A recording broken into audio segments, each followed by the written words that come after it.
अस्सलाम वालेकुम all friends. तो आज का हमारा टॉपिक है फर्स्ट लॉ ऑफ थर्मोडायनामिक्स। तो फर्स्ट लॉ ऑफ थर्मोडायनामिक्स ये स्टेटमेंट है कि law of conservation of energy की। Law of conservation of energy क्या होता है? एनर्जी के neither be created not be destroyed. हाँ, उसको हम एक फॉर्म से दूसरे फॉर्म में चेंज कर सकते हैं, पर उसको क्रिएट या डिस्ट्रॉय नहीं कर सकते हैं। तो ये भी क्या है, इसकी एक स्टेटमेंट है किसकी?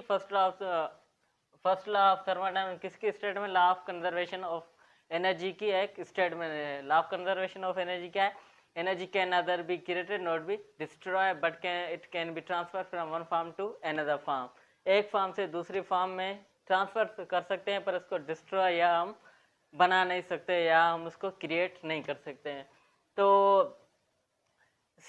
अब यहाँ पे सिस्टम और सराउंडिंग क्या?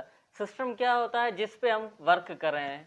यहाँ पे मैंने सिस्टम एक सिलेंडर लिया हुआ है जिसमें मैंने एक गैस फिल की है और ये एक मूवेबल पिस्टन लिया हुआ है। अब ये मैं जिस पे काम कर रहा हूँ या जिसको ऑब्जर्व कर रहा हूँ, ये क्या है? मेरा एक सिस्टम है। सराउंडिंग जो सिस्टम से बाहर होगी और उसके बीच में एक बाउंड्री हो जाएगी। जिस बाउंड्री क्या होती है? सिस्टम को सराउंडिंग से क्या है? सेपरेट करती है, उसे हम क्या कहते हैं? बाउंड्री। सराउंड सिस्टम को सराउंड से जो सेपरेट करती है उसे हम क्या कहते हैं? बाउंड्री। अब ये हमारा एक सिस्टम में मैं जिसको ऑब्जर्व कर रहा हूँ, तो ये हमारा एक सिस्टम है। जिस पे मैं काम करने वाला हूँ वो क्या है? मेरा एक सिस्टम है। अब ये मैंने कहा ये किसकी statement? First law of conservation of energy के एक स्टेटमेंट है। तो पहले हम बात कर रहे हैं कुछ पॉइंट्स की, उसके बाद हम उसका क्या है स्टेटमेंट पढ़ेंगे फर्स्ट लॉ ऑफ थर्मोडायनामिक्स की। पहले इसकी कुछ पॉइंट्स। अब Q और W और डेल U। Q क्या है?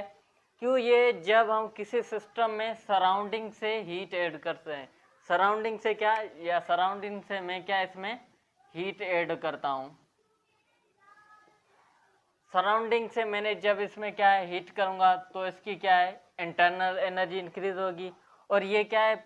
जो ये गैस इसमें फिल्ड हुई है, आइडियल गैस इसमें जो मैंने फिल्ड की हुई है, वो क्या करेगी? इस पिस्टन पे वर्क करेगी। तो ये इसका जो हमारे हीट थी वो किस में कन्वर्ट होगी? कुछ तो इंटरनल एनर्जी में कन्वर्ट होगी, कुछ उसने क्या है इस पिस्टन पे वर्क किया। तो फर्स्ट लॉ ऑफ थर्मोडायनामिक्स की स्टेटमेंट क्या है? When heat Q is added to the system, this energy appears as an increase in internal energy of the system plus work done by the system on its surrounding। क्या है? जब किसी भी system को हम heat देते हैं या हीट सप्लाई करते हैं, तो वो क्या है? किसी भी सिस्टम के अंदर क्या है? उसकी इंटरनल एनर्जी इंक्रीज हो जाती है। प्लस में क्या है?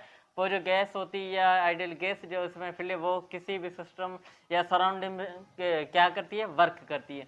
तो ये इसकी क्या सिंपल डेफिनेशन हो गई। पहले मैं इसको डिफाइन कर लूँ, उसके बाद ये सारे स्टेटमेंट को हम डिफाइन अच्छी तरीके से करेंगे। तो Q पॉजिटिव कब होगा और नेगेटिव कब होगा, और W नेगेटिव कब होगा, पॉजिटिव कब होगा, नेगेटिव कब होगा। इसी तरह चेंज इन इंटरनल पॉजिटिव कब होगी, इंटरनल। अब पॉजिटिव कब होगा? एडेड टू द, जब हम किसी भी सिस्टम में हीट ऐड करेंगे तो Q क्या होगा? पॉजिटिव होगा। अगर इसमें हम Q क्या है? मैं ऐड कर रहा हूँ, इसमें क्या हूँ? इस सिस्टम में मैं सराउंडिंग से Q ऐड कर रहा हूँ या हीट ऐड कर रहा हूँ, तो ये क्या प्लस होगी। अब इसी तरह नेगेटिव कब होगा? जब इससे सिस्टम से मैं हीट को एक्सट्रैक्ट कर दूंगा या बाहर निकाल दूंगा इससे, तो ये क्या है? नेगेटिव है। कब? जब हीट को मैं एक्सट्रैक्टेड कर दूंगा किसी सिस्टम से, तो ये क्या हो जाएगी? नेगेटिव। वर्क पॉजिटिव और नेगेटिव कब होगा? बाय द सिस्टम, जब कोई भी सिस्टम वर्क खुद करेगा, गैस जो इसके अंदर फील्ड है वो किस पिस्टन पे या सराउंडिंग वर्क करेगी, तो वो पॉजिटिव होगी। अगर नेगेटिव कब? ऑन द सिस्टम, जब हम किसी सिस्टम पे वर्क करेंगे या मैकेनिकल वर्क करेंगे, तो वो क्या होगा? नेगेटिव होगा। इसी तरह change in internal energy positive negative कब होगी? इफ इंटरनल एनर्जी इंक्रीज, जब किसी भी सिस्टम की इंटरनल एनर्जी इंक्रीज होती है वो पॉजिटिव होती है। इसी तरह इफ इंटरनल एनर्जी डिक्रीज, जब इंटरनल एनर्जी सिस्टम की डिक्रीज होगी तो वो क्या होगी? नेगेटिव होगी। तो ये कुछ पॉइंट्स थे हमने जो डिस्कस किए। पहला क्या था? जब हीट किसी भी सिस्टम में हम ऐड करेंगे तो वो पॉजिटिव होगी। अगर इस सिस्टम से हम हीट को निकाल रहे थे तो वो क्या होगी? नेगेटिव होगी। इसी तरह वर्क बाय द सिस्टम। अगर कोई भी सिस्टम वर्क करता है, खुद अपने आप से वर्क करता है, तो वो क्या होगा, पॉजिटिव होगा। अगर सिस्टम पर ही वर्क हो रहा है, सिस्टम कोई सराउंडिंग से इस मैकेनिकल वर्क कर रहा है इस सिस्टम पर, वो क्या होगा, नेगेटिव होगा। इंटरनल एनर्जी इंक्रीज होगी तो वो पॉजिटिव होगी, अगर इंटरनल एनर्जी डिक्रीज हो रही है तो वो क्या होगी, नेगेटिव होगी। तो अब आ जाते हैं फर्स्ट लॉ ऑफ थर्मोडायनामिक्स की स्टेटमेंट पे। When heat Q is added to the system, this energy appeared as an increase in internal energy of system plus work done by the system on its surrounding।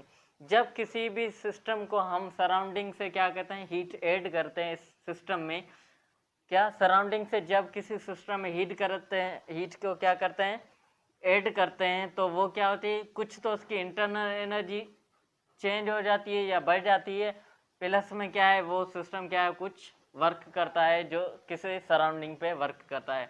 और किस सूरत में, ये क्या है, heat जो हम किसी सिस्टम को दे रहे हैं, हीट सप्लाई, ये क्या है, हम जो हीट सप्लाई कर रहे हैं किसी भी सिस्टम को, ये क्या है, और ये क्या है, इंक्रीज इन इंटरनल एनर्जी, ये क्या है, इंक्रीज इन या चेंज इन इंटरनल एनर्जी। ये इंटरनल एनर्जी क्या है, जो हम इंटरनल इंक्रीज कैसे होगी, जब हम सराउंडिंग से इस सिस्टम पे वर्क करेंगे, प्लस में वो क्या है, work done on the system, on the system, जब हम सिस्टम पे वर्क कर रहे हैं, क्योंकि हम सराउंडिंग से सिस्टम पे वर्क करते हैं, तो ये क्या है, ये वो वर्क है। अब हमने क्या किया, हीट सप्लाई की, उसकी इंटरनल एनर्जी इंक्रीज हुई, तो उसने क्या किया, वर्क किया। अब सपोज करता हूँ मैं जो भी हीट दे रहा हूँ, जो भी सिस्टम को हीट दे रहा हूँ, तो वो क्या होती है, उसकी सारी की सारी इंटरनल एनर्जी कन्वर्ट हुई, कोई भी वर्क नहीं होता। तो यहाँ पे मैं क्या रहा हूँ, जब भी किसी भी सिस्टम को मैं हीट दे रहा हूँ, तो उसकी क्या है, डायरेक्ट चेंज हो रही है इंटरनल एनर्जी, पर वर्क क्या हो रहा है, वर्क क्या हो रहा है, जीरो, वर्क कोई नहीं हो रहा है, क्या वर्क नहीं हो रहा है, तो वो सारी की सारी उसकी क्या, सिस्टम की इंटरचेंज इन इंटरनल एनर्जी में कन्वर्ट हो जाएगा। अगर इंटरनल एनर्जी इंक्रीज होती है तो हम कहते हैं उसका टेम्परेचर भी क्या होता है, इंक्रीज होता है। जब भी किसी सिस्टम में हम हीट दे रहे हैं और उसका वर्क ना हो रहा है, सारी की सारी हीट क्या है, उसमें इंटरनल एनर्जी में कन्वर्ट हो जाएगी। और इंटरनल एनर्जी अगर इंक्रीज हो रही है तो हम कहेंगे इसका सिस्टम की जो टेम्परेचर हो वो क्या है, इंक्रीज हो रहा है। तो इस सिचुएशन में इसका टेम्परेचर क्या है, इंक्रीज हो रहा है। अब दूसरी कंडीशन में, अब हम कहते हैं जो हम सिस्टम को हीट दे रहे हैं, जो भी हम सिस्टम को क्या है, हीट दे रहे हैं, वो उसकी इंटरनल एनर्जी जीरो हो रही है, पर उसका कोई ना कोई वो क्या है, सिस्टम वर्क करा है, क्या इंटरनल एनर्जी जीरो हो रही है पर वो सिस्टम क्या है, वर्क करा है। तो इसी सूरत में जो सारी की सारी जो एनर्जी होगी वो सिस्टम की क्या है, वर्क में कन्वर्ट हो जाए, इंटरनल एनर्जी उसकी सेम रहेगी, इसी कंडीशन में उसकी इंटरनल एनर्जी क्या रहेगी, सेम रहेगी। अब मैं कहता हूँ, अब हमने जो ये पॉइंट्स डिस्कस किए थे, ये पॉइंट्स अब मैं सेम टू सेम लिख रहा हूँ, W change internal plus work हुआ। अब ये ऑन द सिस्टम हम क्या नेगेटिव लेते हैं। अब मैं सिस्टम से अगर ऑन द सिस्टम अगर मैं हीट को क्या कर रहा हूँ, ऐड कर रहा हूँ इस सिस्टम में, तो उसकी इंटरनल क्या इंक्रीज हो रहा है, कुछ वर्क हो रहा है। अब मैं कह रहा हूँ सिस्टम खुद वर्क करता है, तो वो क्या होता है, पॉजिटिव। अगर सिस्टम पर वर्क हो रहा है, सिस्टम पर वर्क हो, वो क्या है, नेगेटिव हो। अब मैं दूसरी कंडीशन में मैं क्या करता हूँ, चेंज इन इंटरनल एनर्जी को क्या है, फाइंड आउट करना चाहता हूँ। तो मैं कैसे फाइंड आउट करूँगा, तो वर्क को इधर भेज दूंगा।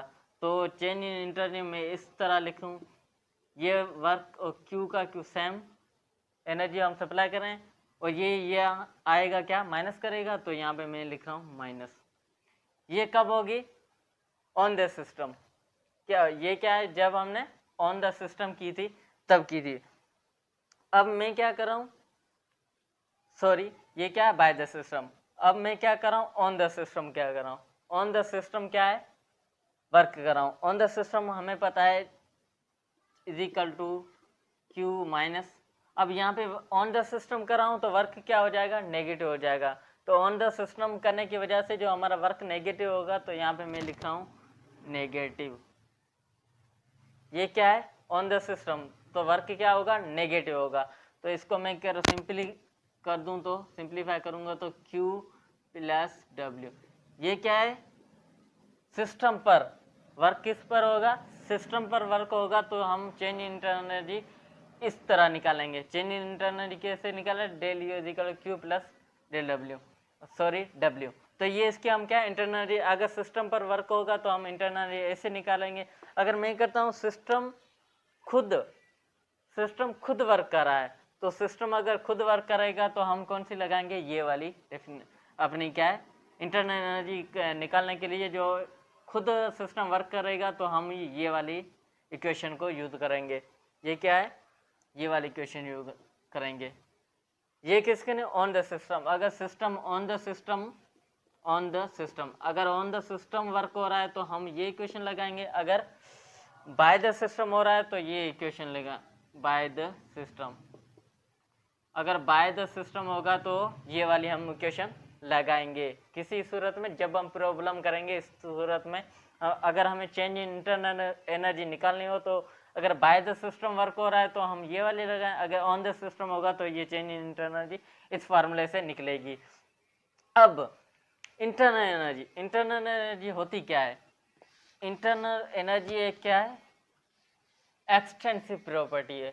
एक्सटेंसिव प्रॉपर्टी क्या होती है, जो मटेरियल पे डिपेंड करती है, अपनी क्या है मास पे डिपेंड करती है। एक्सटेंसिव प्रॉपर्टी क्या है, मास पे डिपेंड करती है या क्वांटिटी ऑफ मैटर पे डिपेंड करती है। क्या, या तो मास पे डिपेंड करे, डिपेंड ऑन मास पे डिपेंड करे तो उसे हम क्या कहते हैं, एक्सटेंसिव। अगर कोई भी इंटरनल एनर्जी जो डिपेंड करती हो मास पे, उसको हम क्या कहते हैं, एक्सटेंसिव। अगर इस मास पे डिपेंड नहीं करती तो इसको एक्सटेंसिव प्रॉपर्टी नहीं कहते। ये मास पे डिपेंड कर रही है, अगर इसका बहुत सारी गैस अगर टेम्परेचर क्या हीट ज़्यादा करेंगे तो इसकी इंटरनल एनर्जी भी क्या होगी, इंक्रीज होगी। इसीलिए ये मास डिपेंडेंट है, मास पे डिपेंड है। It is a state function. State function में चेंज इन इंटरनल एनर्जी हमें जो है ये फाइनल और इनिशियल कंडीशन पे होती है। इंटरनल एनर्जी स्टेट फंक्शन का मतलब है ये डिपेंड करती है फाइनल और इनिशियल कंडीशन में, फाइनल और इनिशियल स्टेट पे। ये पाथ पे डिपेंड नहीं करती, नॉट डिपेंड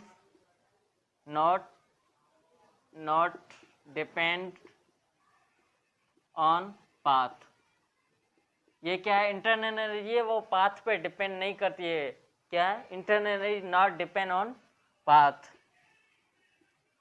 ये क्या है, change in internal not depend on path. ये क्या किस पे डिपेंड है, फाइनल और इनिशियल पे ही, स्टेट पे ही क्या है डिपेंड करती है। सपोज करता हूँ मैं यहाँ पे PV डायग्राम बना रहा हूँ, ये P और ये, अब मैं A पॉइंट से B में जा रहा हूँ, या ये A पॉइंट ये B पॉइंट। अब मैं यहाँ से जा रहा हूँ यहाँ तक, या यहाँ से जाऊँ यहाँ तक। मेरा पाथ यहाँ पे ये पाथ पे डिपेंड ही नहीं करती, ये किसी इनिशियल और ये फाइनल पे ही डिपेंड कर दिया। अगर मैं यहाँ से जाऊँ फिर भी इंटरनल एनर्जी सेम होगी, अगर यहाँ से यहाँ तक जाऊँ फिर भी चेंज इंटरनल एनर्जी सेम होगा, क्योंकि ये पाथ पे डिपेंड है। पाथ में कोई भी लूँ, पर इसका ये जो डिपेंड करती है किस पे डिपेंड करती है, फाइनल और इनिशियल कंडीशन पे, फाइनल और इनिशियल स्टेट पे ही क्या है डिपेंड करती है। तो ये इसका क्या था, सेकेंड क्या है, state function depends on final minus initial. Final और इनिशियल कंडीशन या इनिशियल स्टेट पे क्या है डिपेंड करती है, ये पाथ पे नहीं डिपेंड कर रही है, नॉट डिपेंड ऑन पाथ पे डिपेंड नहीं कर। और third, in cyclic process change in internal energy zero हो जाती है। अब साइक्लिक प्रोसेस पे change in internal energy zero क्यों होती है, क्योंकि जब हम कोई भी सिस्टम लेते हैं, जब जिस पॉइंट से हम स्टार्ट होते हैं फिर से उसे घूम के फिर से उसी पॉइंट में, तो यहाँ पे ये इनिशियल पॉइंट भी ये हो गया और फाइनल पॉइंट भी ये हो गया। तो यहाँ पे हम ऐसे माइनस करेंगे तो यहाँ पे पॉइंट आ जाएगा जीरो, क्योंकि वही पॉइंट था हमारा इनिशियल, घूम के फिर से उसी पॉइंट पे आ गए तो यहाँ पे आ जाएगा जीरो। तो यहाँ पे जो cyclic process change in internal energy क्या हो जाती है, जीरो हो जाती है। तो इसका ये थर्ड पॉइंट था, इन cyclic process change in internal energy zero हो जाती है। फिर से रिवाइज कर रहा हूँ, इसकी जो डेफिनेशन है वही रिवाइव। जब मैंने सिस्टम को कोई हीट दी, सिस्टम ने क्या किया, कुछ इसकी इंटरनल एनर्जी इंक्रीज हुई, कुछ सिस्टम ने क्या सराउंडिंग पे वर्क किया। वो इसकी सिंपल सी definition, when heat Q is added to the system this energy appear the increase in the internal energy of the system plus work done by the system on its surrounding. जब भी किसी system पे हम work करते हैं, हम work दो तरीके से, या तो इस पे हीट सप्लाई करें या उस मैकेनिकल वर्क करें। तो दोनों तरीके से हम क्या इससे चेंज इन इंटरनल एनर्जी को इंक्रीज या डिक्रीज कर सकते हैं। या तो हम उस पर सराउंड क्या मैकेनिकल वर्क करें, या हम सराउंडिंग से उसमें क्या हीट ऐड करें, क्या करें, हीट ऐड करें। तो ये दोनों तरीके से इंटरनल एनर्जी हम चेंज कर सकते हैं। तो ये कुछ हमने पॉइंट्स भी डिफाइन कर लिए। इंटरनल एनर्जी को क्या हमने डिफाइन किया कि एक्सटर्नल प्रॉपर्टी होती है, इट इज स्टेट फंक्शन होती है। ये क्या है, साइक्लिक प्रोसेस में क्या है, चेंज इंटरनल एनर्जी क्या होती है, जीरो हो जाती है। तो ये था आज का हमारा सारा टॉपिक फर्स्ट ऑफ थर्मोडायनामिक।